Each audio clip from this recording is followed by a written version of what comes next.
आम आदमी पार्टी की मुश्किलें कम नहीं हो रही है। सत्ता से बाहर होने के बाद आम आदमी पार्टी को लेकर लगातार हो रहे खुलासे से पार्टी की मुश्किलें बढ़ती जा रही है।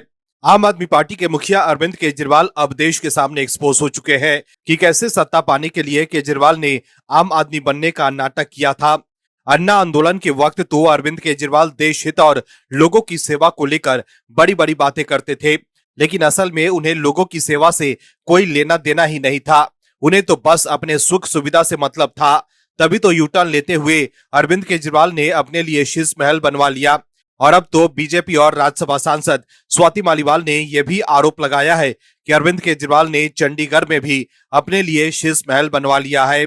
मतलब अब शीश महल 2.0 पर भी अरविंद केजरीवाल और आप पार्टी घिर गई है। वहीं अब बीजेपी ने एक और बम फोड़ दिया है। क्या है खबर, बताते हैं आपको इस रिपोर्ट में। दर्शकों, दिल्ली की सत्ता से बाहर होने के बाद दिल्ली में आम आदमी पार्टी की मुसीबत बढ़ती जा रही है। बीजेपी लगातार जनता के हित में काम कर रही है, लगातार दिल्ली वालों के हित में फैसले ले रही है, लेकिन आम आदमी पार्टी के लोग सिर्फ बयानबाजी कर रहे हैं। शीश महल 2.0 को लेकर पंजाब के सीएम भगवंत मान ने सफाई दी है और उसे गेस्ट हाउस बताया है। वहीं सीएम मान के बयान को एक्स पर शेयर कर आप पार्टी के सांसद संजय सिंह ने एक्स पर लिखा है कि बीजेपी का नाम भारतीय झूठा पार्टी है, इसका काम दिन रात झूठ फैलाना है। ऐसे झूठों और मक्कारों से देश को सावधान रहना होगा। जो नकली घाट बना सकते हैं, उनको नकली कोठी बनाने में कितना समय लगेगा। वहीं अब दिल्ली बीजेपी के अध्यक्ष वीरेंद्र सचदेवा ने दिल्ली की पिछली अरविंद केजरीवाल सरकार पर जुबानी हमला किया है। उन्होंने कहा है कि आम आदमी मोहल्ला क्लिनिक के नाम पर बड़े घोटाले हुए थे। साथ ही उन्होंने केजरीवाल की पार्टी पर आरोप लगाया कि ये क्लिनिक हाल के महीनों में बंद होने की असली वजह छुपाकर झूठ फैला रही है।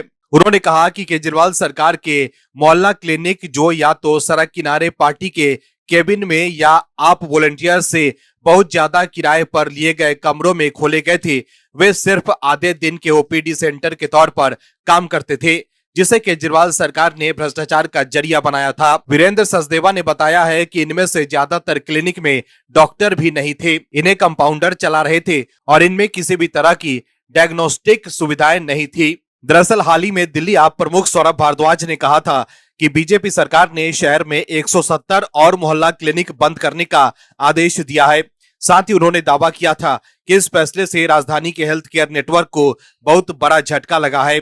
लेकिन बीजेपी ने अब पलटवार कर केजरीवाल एंड कंपनी पर बड़ा आरोप लगाया है। दिल्ली बीजेपी अध्यक्ष वीरेंद्र सचदेवा ने कहा है कि दिल्ली के लोगों ने बार बार देखा है कि ये मोहल्ला क्लिनिक कैसे धोखाधड़ी के सेंटर बन गए हैं। इसमें एक ही फोन नंबर से कई मरीज को रजिस्टर करना और फर्जी डायग्नोस्टिक टेस्ट के नाम पर पैसे का गबन करना शामिल है। उन्होंने कहा कि इन क्लिनिकों में अपॉइंट किए गए ज्यादातर स्टाफ को हेल्थ केयर सर्विस के लिए ट्रेनिंग भी नहीं दी गई थी। उनकी नियुक्तियां किसी एडमिनिस्ट्रेशन प्रोसेस से नहीं की गई और उनमें से लगभग सभी आम आदमी पार्टी से जुड़े हुए थे। उन्होंने कहा कि महामारी के दौरान जब दिल्ली के लोगों को लोकल लेवल पर मेडिकल ट्रीटमेंट और डॉक्टरों की सबसे ज्यादा जरूरत थी, तब केजरीवाल ने इन मोहल्ला क्लिनिकों को बंद कर दिया। दिल्ली के लोग अरविंद केजरीवाल और सौरभ भारद्वाज के बयानों में दिख रही निराशा और पाखंड को साफ साफ देख सकते हैं, जो पिछले कुछ महीनों से इन क्लिनिकों को बंद होने के बाद झूठ फैला रहे हैं। सचदेवा ने कहा कि केजरीवाल द्वारा बनाए गए भ्रष्टाचार के इन सेंटर्स को हटाकर रेखा गुप्ता की सरकार अब सरकारी जगहों पर आयुष्मान आरोग्य मंदिर खोल रही है, जो पूरी बेसिक मेडिकल ट्रेनिंग सुविधाओं, डॉक्टरों और पैरामेडिकल स्टाफ से लैस है, जिससे दिल्ली का हेल्थ केयर सिस्टम सच में मजबूत हो रहा है और लोगों को सही सर्विस मिल रही है। दर्शकों, आम आदमी पार्टी के नेता सिर्फ आरोप लगाते हैं, लेकिन काम के नाम पर अगर कुछ किया होता तो दिल्ली में केजरीवाल खुद अपनी सीट नहीं गंवा पाते। Bureau report, OMH news. आप दर्शकों से विनम्र निवेदन है कि चैनल को सब्सक्राइब जरूर करें